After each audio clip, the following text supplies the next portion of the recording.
Friends இன்றைக்கி காலைல கொஞ்சம் லேட்டாக தான் இருந்துச்சு. ஏன்னா தம்பிக்கு எக்ஸாம் எல்லாம் முடிஞ்சு இன்றைக்கி சாட்டர்டேனால அவனுக்கு 8:30க்கு போனால் போதும் அம்மா அப்படின்னு சொன்னான். அதனால கொஞ்சம் லேட்டாக இருந்துச்சு. அதுக்கப்புறம் இன்றைக்கி காலைல என்ன டிஃபன் பார்த்தீங்கன்னா ஏத்தம்பழம் அவிச்சு காஃபி. இதுதான் இன்றைக்கி எங்கள் வீட்டில் காலைல டிஃபன். ஒரு ஏத்தம்பழம் சாப்பிட்டாலே நம்மளுக்கு வயிறு நிறைஞ்சிரும், உடம்புக்கும் ரொம்ப நல்லது தான் காலையில். அதுக்கப்புறம் பார்த்தீங்கன்னா அதை அவிச்சு எடுத்து வச்சுட்டு உள்ள வச்சுட்டேன். அதுக்கப்புறம் தம்பிக்கு சோறு நான் கொண்டு தாரேன் அப்படி சொல்லிட்டு அவனுக்கு ஏத்தம்பழம் எடுத்து கொடுத்தேன். சாப்பிட்டுட்டு ஸ்கூலுக்கு போமான்னு.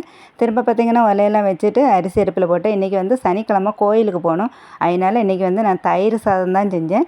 நான் தயிர் சாதம் தான் செஞ்சு இறக்கி வச்சுட்டு அதுக்கப்புறம் பார்த்திங்கன்னா என்னோடய பொண்ணு அம்மா நான் பொட்டேட்டோ ஃப்ரை பண்ணி தரேன் அப்படி சொன்னான். சரி எப்போவாச்சும் வேலை செய்யட்டுமே அப்படி சொல்லிட்டு அவட்ட சரி நீ பண்ணு, எனக்கு அவள் பொட்டேட்டோ ஃப்ரை பண்ணால் ரொம்ப பிடிக்கும் அப்படி சொல்லிட்டு அவள் அதை பண்ணிகிட்டு இருந்தான். இப்போ நான் தயிர் சாதம் ரெடி பண்ணிட்டதுக்குள்ளே அதுக்கப்புறம் பார்த்திங்கன்னா அவனுக்கு டிஃபன் பாக்ஸில் எடுத்துகிட்டு எனக்கு டிஃபன் பாக்ஸில் எடுத்தாச்சு. இனியும் தான் குளிச்சுட்டெல்லாம் கோயிலுக்கு போகணும். எங்கள் வீட்டில் இன்றைக்கி மத்தியானம் என்ன லஞ்சுன்னு பார்த்தீங்கன்னா தயிர் சாதமும் பொட்டேட்டோ ஃப்ரையும் தான்.